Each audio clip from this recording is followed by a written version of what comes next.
La primera pregunta, después de haber hecho el ejercicio de ayer, sería, bueno, yo ya sé que quiero lograr este año, ya sé que tengo que priorizar porque el tiempo no es todo el tiempo que yo creía que tenía durante el año para lograr mis objetivos. Me di cuenta que era mucho menos del que yo pensaba.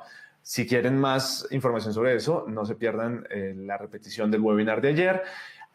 Es hora de saber con qué recursos cuento y cómo están mis finanzas personales para mejorar el uso que hago de mi dinero y para garantizar los recursos que necesito para poder llegar a donde quiero llegar.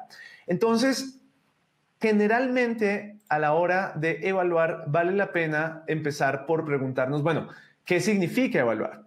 Esta es una definición un poco, digamos, académica sobre qué significaría hacer una evaluación de nuestras finanzas personales. Y lo diría de esta manera, es un proceso en el desarrollo de nuestras actividades que nos permite recoger y brindar información útil, así como realizar juicios de valor para tomar decisiones relacionadas con la administración de nuestros recursos. ¿Qué es importante resaltar de acá? Primero, que la evaluación es un proceso, es decir, no es solo algo que hago un día y se acabó. Voy a hacer el ejercicio que me recomienda Tranqui Finanzas hoy en el webinar de Scotiabank y listo, ya.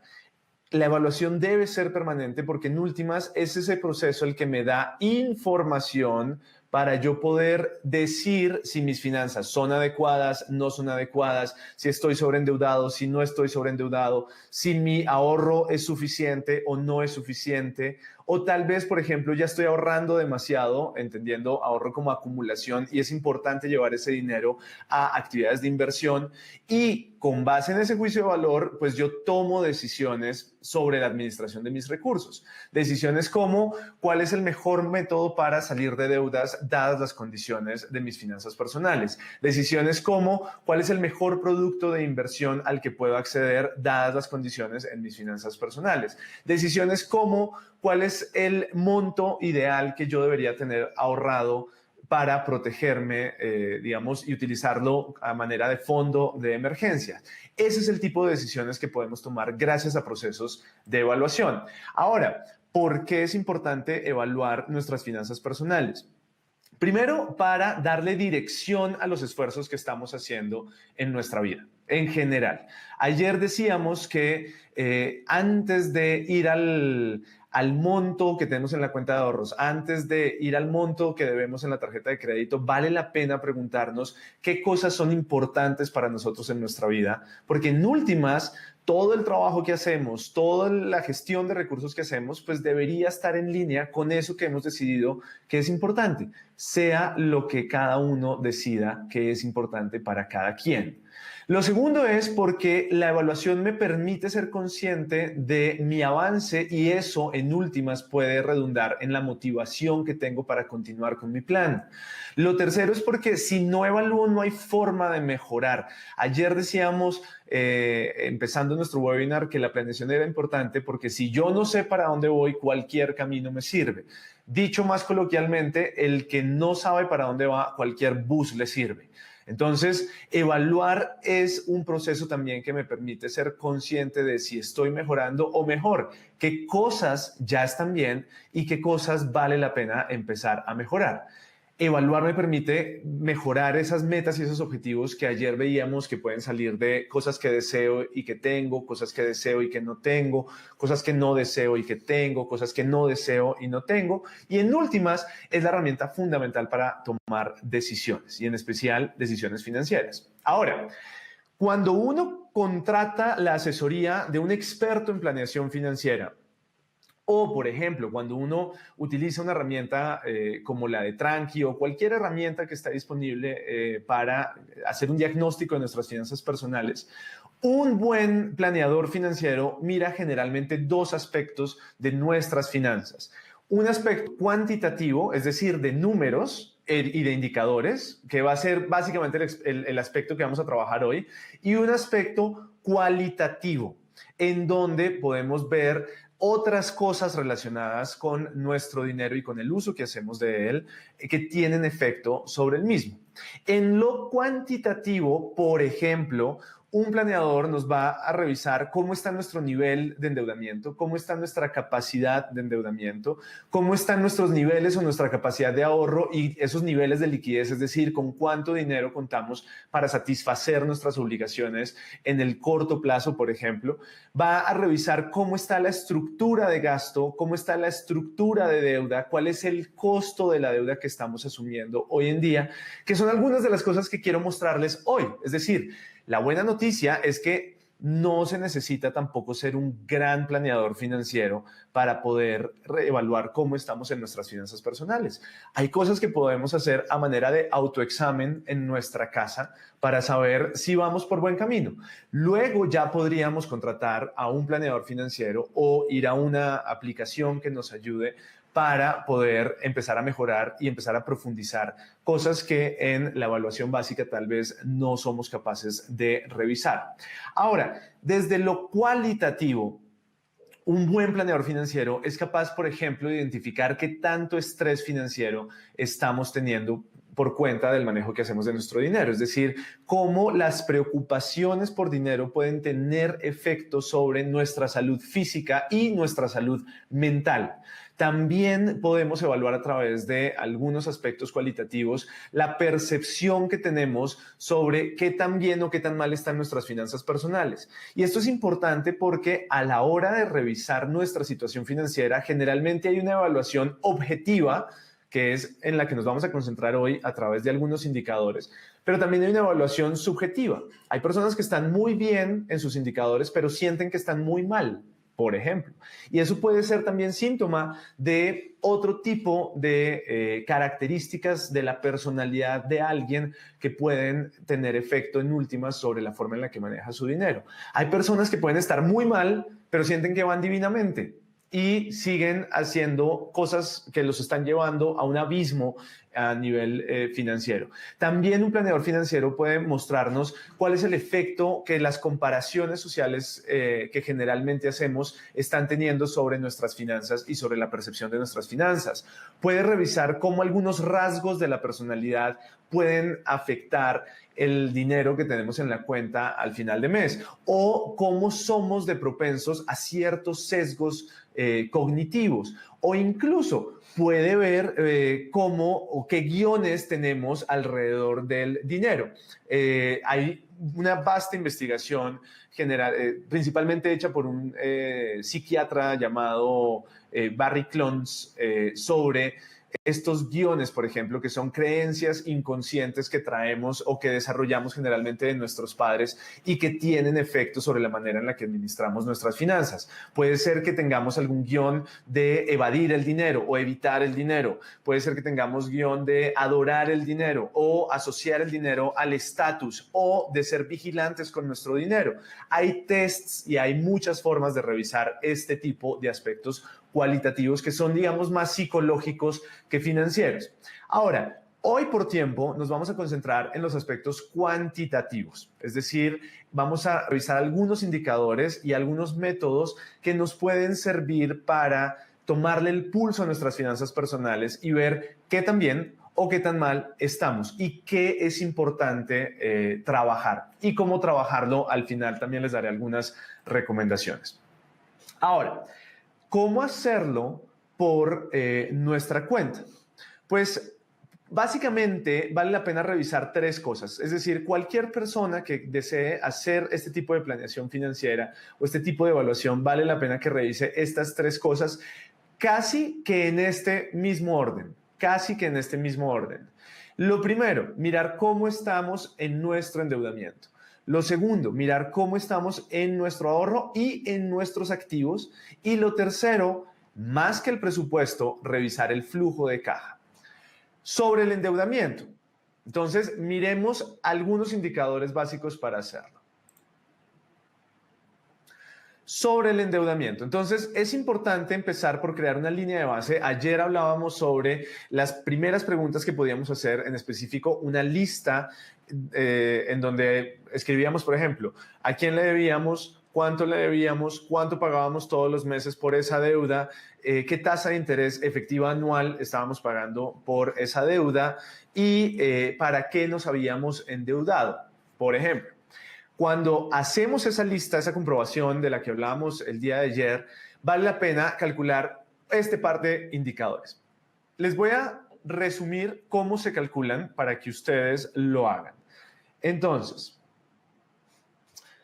después de que hago la lista de mis deudas, voy a definir cuáles de esas deudas son deudas de consumo y cuáles de esas deudas no son deudas de consumo. ¿Qué es deuda de consumo? Deuda de consumo es toda obligación crediticia que yo tengo, es decir, dinero que me prestaron o cosas que compré a través de crédito, que me permite o que me permitió adquirir algo y que hoy ya no estoy disfrutando. Ejemplo, el mercado que compré hace 12 meses, ¿sí? Y lo mandé a 24 o a 36 meses con la tarjeta de crédito. Eso es deuda de consumo. Ejemplo, un crédito de libre inversión con el que hice una compra de cartera, de otro crédito con el que había hecho una compra de cartera, de otro crédito con el que había hecho una compra de cartera y que llevo 4 años pasando de entidad financiera en entidad financiera como si fuera un tingo, tingo, tango, por ejemplo. Eso es crédito de consumo. Yo tengo que revisar cuáles de esas obligaciones son deudas de consumo. En últimas, soy yo el que escogeré cuáles son y cuáles no son. Y voy a sumar las cuotas que pago mensualmente por esos créditos. Las cuotas que pago mensualmente por esos créditos, no el monto total de esos créditos. Y voy a dividir ese total de pagos que hago todos los meses a deudas de consumo sobre mi ingreso neto mensual. Alguien me pregunta, o sea que un crédito de vehículo no es crédito de consumo. No, yo no lo tomaría como crédito de consumo. La razón es la siguiente.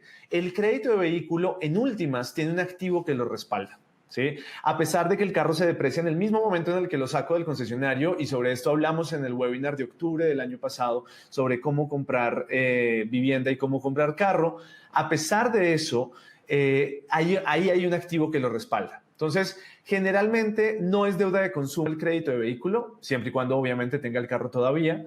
No es deuda de consumo el crédito hipotecario, por ejemplo, porque el apartamento está respaldando de alguna manera ese crédito.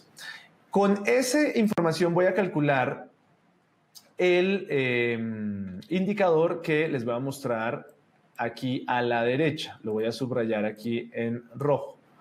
Entonces, sumo todos los pagos que hago todos los meses en deudas de consumo y lo divido sobre mis ingresos netos mensuales. Muy bien. Eso me va a dar un valor, ¿sí? Eso me va a dar un valor que puede ser entre 0 y yo esperaría que no más de 1. Igual si a 1, hable urgentemente con un asesor financiero.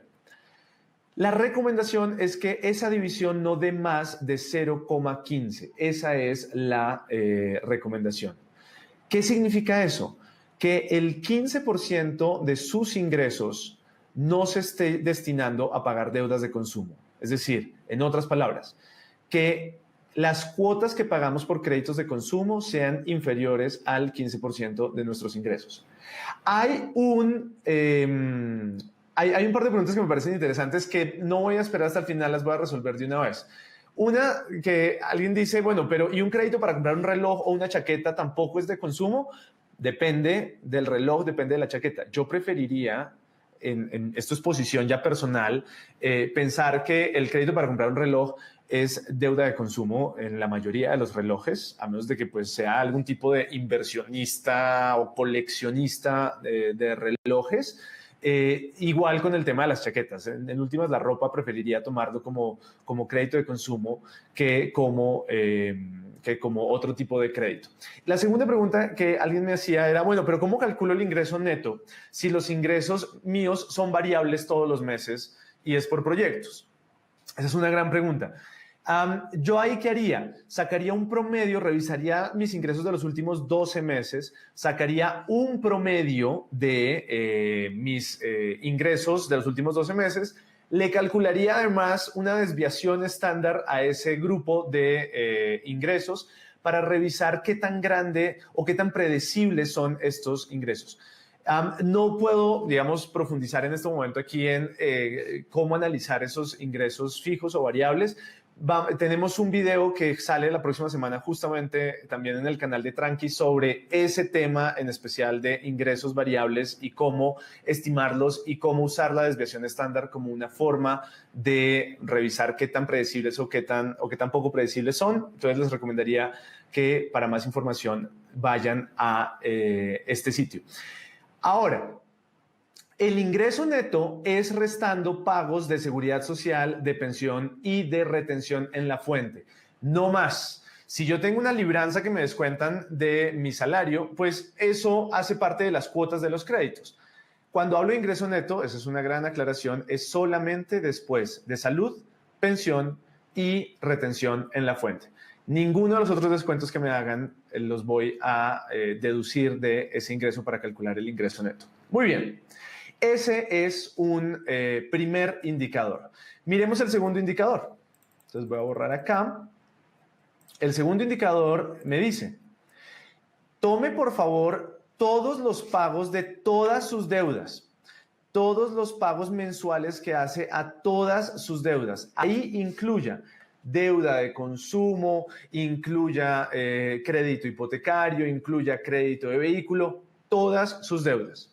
Y divídalos entre su ingreso neto. Nuevamente, pagos mensuales de cuotas mensuales de deudas y ingreso neto mensual, que significa ingresos después de salud, pensión y retención en la fuente. Eso le va a dar otra vez un valor. No resto pensiones voluntarias, no resto nada de eso, solo resto salud obligatoria, pensión obligatoria y retención en la fuente. Nuevamente, ingreso neto significa lo que me pagan en la cuenta de ahorros, menos, o sea, obviamente después de que me han descontado salud, pensión y retención en la fuente. Si me descuentan otras cosas, tengo que devolverle esas cosas a lo que me llega en la cuenta de ahorros. Muy bien. La pensión voluntaria es un ahorro, pero como puedo modificar ese valor, no lo voy a descontar de mi ingreso neto. Ahora, nuevamente, estos indicadores son simplemente una orientación. Si usted quiere hacer el indicador mucho más ácido, es decir, mucho más riguroso, y quiere que sea el ingreso neto, neto, neto, incluyendo pensiones voluntarias, perfecto. Yo feliz si ustedes se apropian de estos indicadores y los transforman y los utilizan también como ustedes quieran. Ese es un buen consejo también. Adelante, jueguen con estos indicadores. Muy bien. Entonces, si el total de las cuotas mensuales de todos sus créditos dividido el total de sus ingresos después de salud, pensión y retención en la fuente le da un número superior a, póngale 0,35, es decir, el 35%, encienda una pequeña alarma. ¿Por qué? Porque significa que más del 35% o el número que le dé de su ingreso mensual se está destinando a cubrir deuda, ¿sí? A pagar cuotas de deuda. Ahora, estos son solo unas orientaciones. Hay momentos de la vida en donde puede ser posible o en donde puede ser admisible estar un poco más endeudado que en otros momentos de la vida, ¿sí? Como lo vamos a ver también ahora en el tema de ahorro, hay momentos de vida en el cual el desahorro es una alternativa, ¿listo? Esto lo puedo hacer en finanzas personales o lo puedo hacer en familiares. En familiares sumaría el ingreso neto de todos los miembros de la familia que contribuyen con sus ingresos al presupuesto familiar y sumaría todos los pagos de las deudas. Recuerden finalmente entonces que deuda de consumo es deuda que no está respaldada por ningún activo, como si lo está el crédito hipotecario o el crédito de vehículo, o deudas de cosas que no estoy disfrutando ya hoy en día. O sea, me quedó la deuda, pero ya no estoy disfrutando eso. Unas vacaciones de hace 5 años que ya no estoy disfrutando, pero sigo pagando. Eso es deuda de consumo. Un mercado de hace 12 meses que pagué a 36 meses. Eso es deuda de consumo. Una invitación a cenar y una rumba de hace 6 meses que los difería a 36 meses. Eso es deuda de consumo. ¿Sí? Ropa que compré hace 4 años y sigo pagando con crédito. Eso es deuda de consumo. Listo. Muy bien, estos son entonces unos primeros indicadores que vale la pena revisar. Si estoy destinando más del 35% de mi ingreso al pago de deudas, vale la pena revisar el impacto que eso está teniendo sobre mis finanzas personales. Si estoy destinando más del 15% o incluso más del 10% de mi ingreso para pago de deuda de consumo, vale la pena encender una pequeña alarmita porque puede significar que estoy usando el crédito como una extensión de mi ingreso o que estoy viviendo por encima de mis posibilidades, por decirlo de otra manera. ¿Cuánto ahorro? Entonces, de aquí, de este indicador, sale el tradicional ahorra el 10% de su ingreso, es decir, cuánto dinero separo todos los meses de mi salario para el ahorro. Ahí sí vienen los fondos de pensiones voluntarias, ahí vienen CDTs, si abro CDTs mensualmente, ahí vienen los descuentos a fondos de empleados, ahí pueden venir los descuentos a cooperativas, ahí viene todo dinero, la alcancía, ahí viene todo dinero que yo separe todos los meses para ahorrar y no gastármelo. ¿Listo? Entonces voy a dividir cuánto dinero ahorro todos los meses sobre mi ingreso neto de todos los meses, es decir, después de salud obligatoria, pensión obligatoria y retención en la fuente. Y eso lo ideal es que diera al menos 10%, que es lo que generalmente recomendamos en finanzas personales. Ahora, solo 10%, hombre, si usted puede ahorrar el 20% o el 30%, pues el 30%, entre más mejor. Ahora, ¿qué pasa si no puedo ahorrar el 10% porque acabo de tener hijos? Yo esperaba un hijo y me salieron gemelos, ¿sí? Y pues, hombre, contra esas cosas uno no puede planear. ¿Qué pasa ahí? Pues ahorre lo que pueda ahorrar. También, dependiendo del momento de vida, puede que haya momentos de desahorro. Si me acabo de casar, si acabo de tener hijos, si estoy comprando apartamento, es posible que mis tasas de ahorro bajen. Mi recomendación es ahorre, aunque sea las monedas que le quedan al final del día en el bolsillo. No despreciemos el poder acumulativo de las pequeñas cantidades. Una moneda todos los días puede empezar a ser un capital para ir ahorrando y más adelante empezar a invertir. No despreciemos eso. Ok, si cuenta lo del marranito como ahorro. Ahora, el otro indicador es revise cuánto tiene en total ahorrado, en total, es decir, cuánto tiene en sus fondos de pensiones voluntarias, cuánto tiene en el bolsillo de la cuenta de ahorro, cuánto tiene en el CDT. Ahora, que sean fondos que son líquidos, es decir, que usted pueda convertir en efectivo, por ejemplo, en los próximos 2 o 3 meses, ¿sí? Cosas que usted pueda convertir en efectivo en los próximos 2 o 3 meses. Y divida eso entre gastos mensuales. Gastos mensuales, ya no ingreso, gastos mensuales. Incluya, si quiere, el pago de las deudas en esos gastos mensuales. Y mi recomendación es, eso debe dar un número. Lo ideal es que ese número se encuentre en algún lado entre 2,2 y 7. ¿Qué significa? Que el dinero al que yo puedo acceder relativamente fácil, porque lo tengo ahorrado en un bolsillo en mi cuenta de ahorros, en el marrano, debajo del colchón, en una caja fuerte, en la cuenta corriente, en un CDT, en fondos de pensiones voluntarias, me alcanza para, ante una emergencia o ante una interrupción en mi ingreso, para cubrir al menos 2 meses de mis gastos mensuales. Al menos 2 meses de mis gastos mensuales. Para mí el número ideal sería 4. ¿De dónde sale ese 4? Los modelos de desempleo en Colombia muestran que en promedio un colombiano tarda 4 meses en conseguir trabajo. Si no lo hace en esos 4 meses, es posible que lo venga a conseguir un año después, por lo que deberíamos tener la tranquilidad suficiente para poder dedicarnos 4 meses a únicamente conseguir trabajo. ¿Cómo lograr esa tranquilidad? Teniendo suficiente ahorro para que, habiendo perdido nuestro trabajo o habiéndose interrumpido nuestro ingreso, también en el caso, por ejemplo, de los freelancers o de los independientes, poder estar tranquilo 4 meses dedicado única y exclusivamente a conseguir trabajo. Muy bien.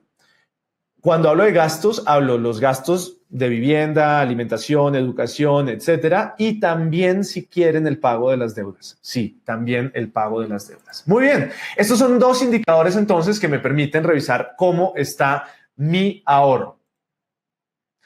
También vale la pena preguntarnos, bueno, ¿qué activos tengo? ¿sí? Es decir, ¿dónde tengo guardado ese dinero? O si lo tengo en apartamentos, o lo tengo en carros, o en qué tipo de activos los tengo. ¿Qué riesgo corre ese dinero donde lo tengo guardado? ¿Qué necesidades estoy cubriendo con ese ahorro que tengo? ¿Será que tengo unos ahorros secuestrados? Cuando hablo de ahorros secuestrados, me pasa, por ejemplo, mucho con usuarios de Tranqui que vienen con problemas de deuda, por ejemplo, pero por el otro lado tienen en el fondo de empleados 30 millones de pesos, pero no sacan del fondo de empleados esos 30 millones de pesos, a pesar de que deben 29 millones y esos 29 millones les están complicando la vida porque quieren disfrutar el beneficio del fondo, porque quieren la rentabilidad del fondo.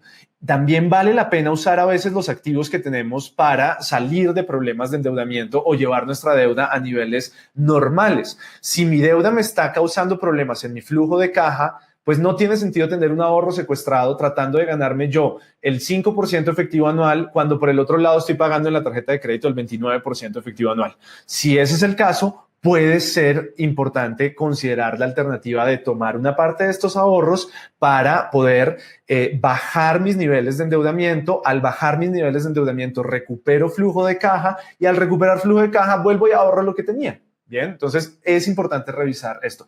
¿Las cesantías cuentan como ahorro? Sí, sí. En este caso, cuando hablamos de desempleo, sí cuentan como ahorro. Sin embargo, para hacer un poquito más riguroso el indicador, yo preferiría tenerlas por fuera porque no todos tenemos cesantías. Ok.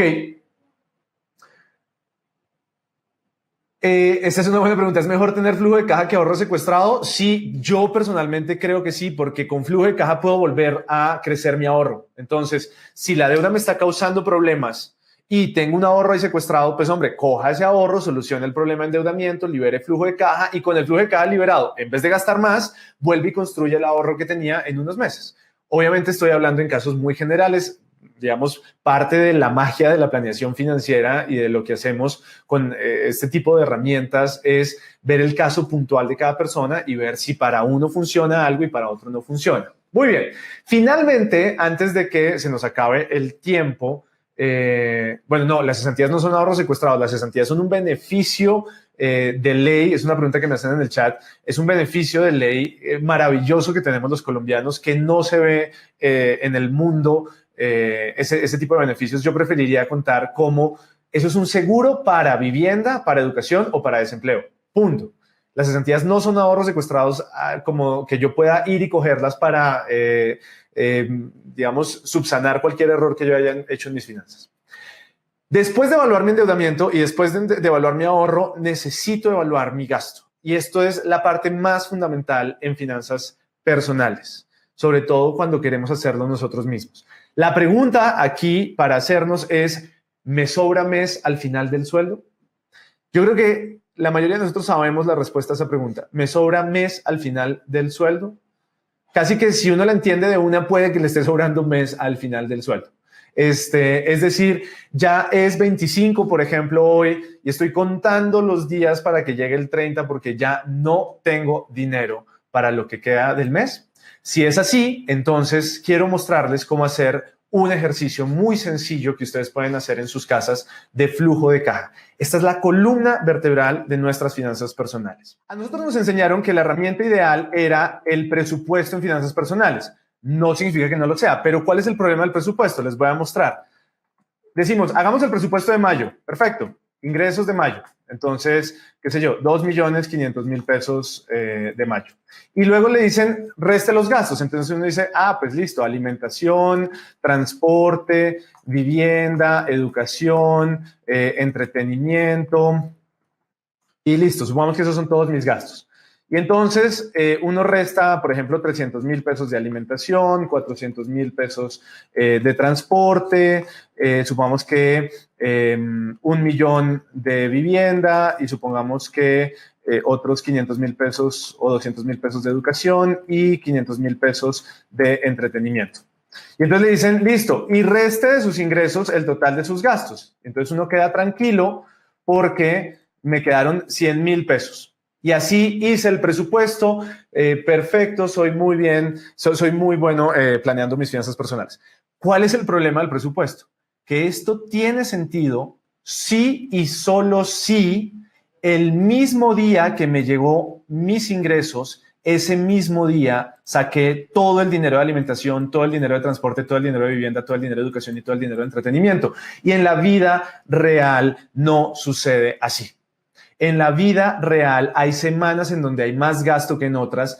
En la vida real yo puedo tener 2 pagos quincenales y no uno mensual. En la vida real yo puedo tener un pago semanal y no uno mensual. Y eso tiene un efecto sobre nuestras finanzas personales.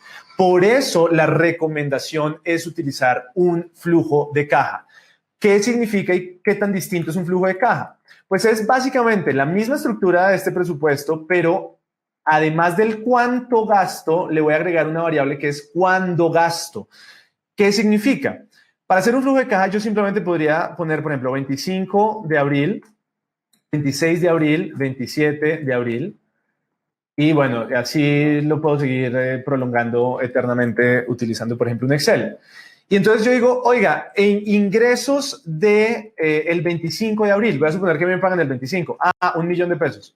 Muy bien. ¿Cuánto gastó usted el 25 de abril? No, pues gasté 20,000 pesos en alimentación, gasté 10,000 pesos en transporte, no gasté nada en vivienda porque no pago ese día, tampoco nada en educación y 15,000 pesos en entretenimiento.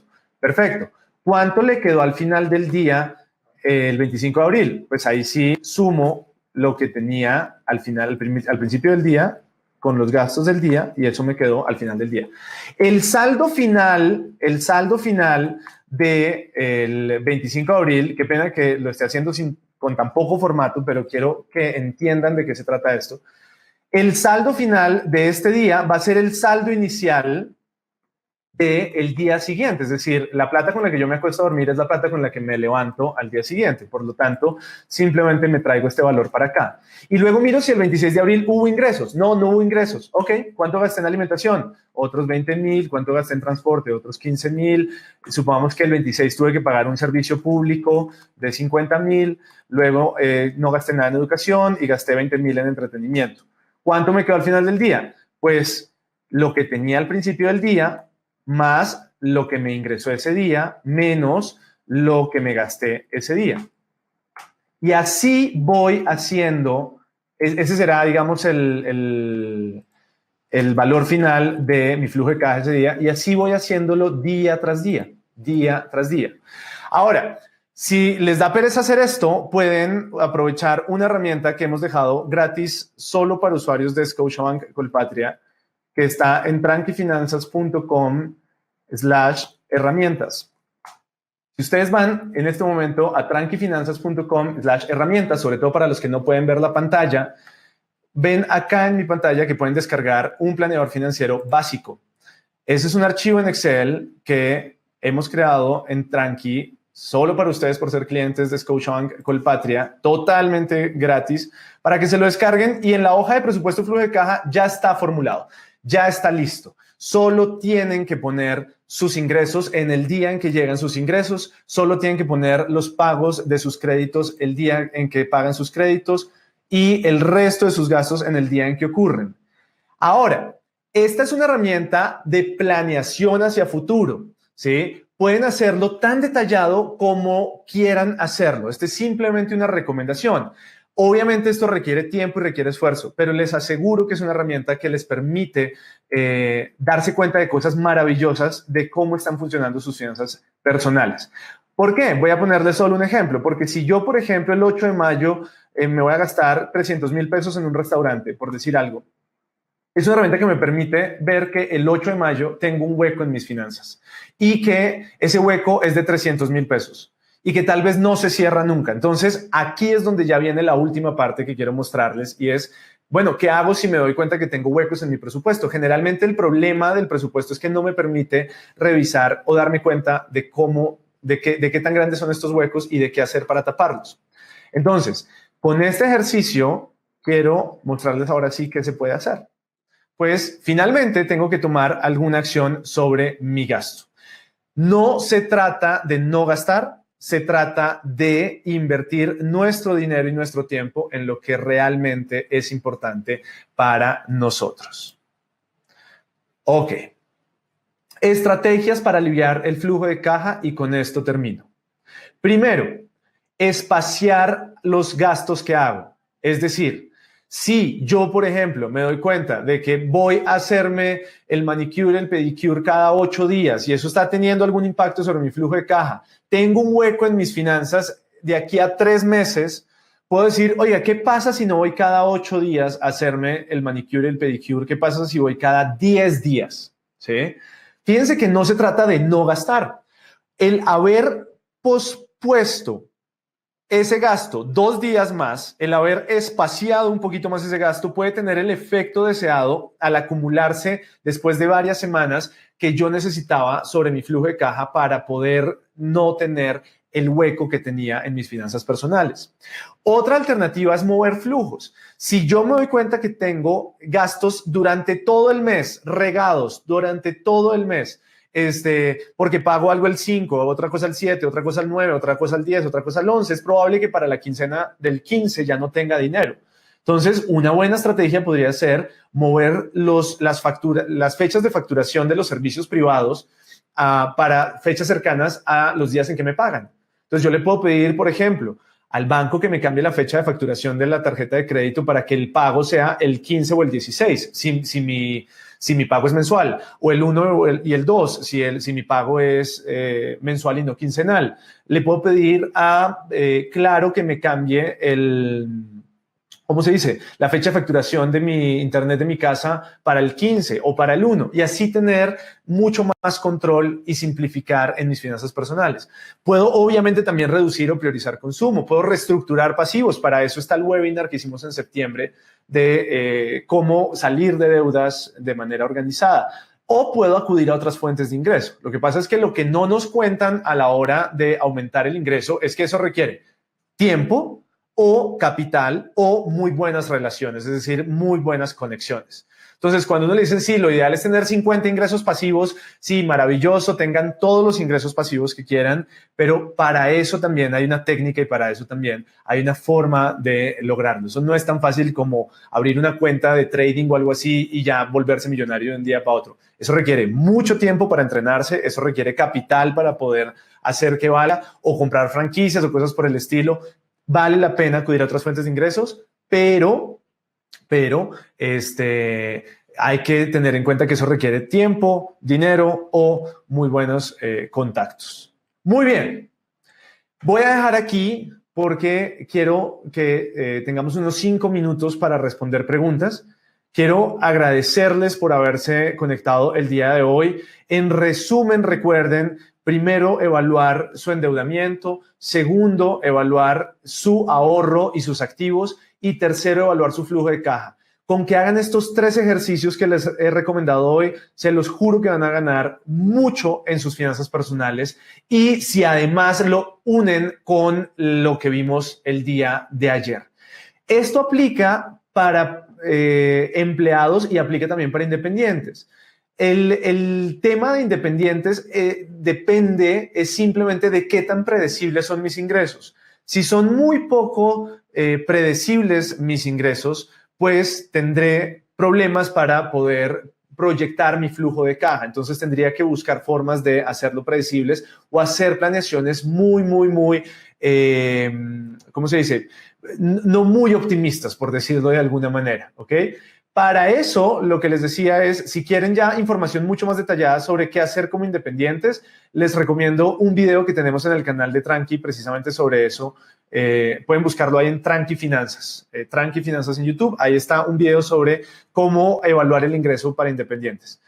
Para el resto que quieran repetirse, el webinar de hoy, el webinar de ayer, el webinar de endeudamiento de septiembre del año pasado para saber cómo salir de deudas, el webinar de cómo comprar carro y casa que hicimos, el webinar que hicimos también de reforma tributaria del mes pasado. Recuerden ir al canal de Scotiabank Colpatria y suscribirse en el canal de Scotiabank Colpatria. Quiero quedarme contestando un par de preguntas o algunas preguntas de las que ustedes me hagan. Muchas gracias a todos por haber asistido el día de hoy. Si tienen ideas de qué otros temas de webinars les gustaría, escríbanos. Estamos muy dispuestos a escucharlos para crear webinars para lo que ustedes necesiten.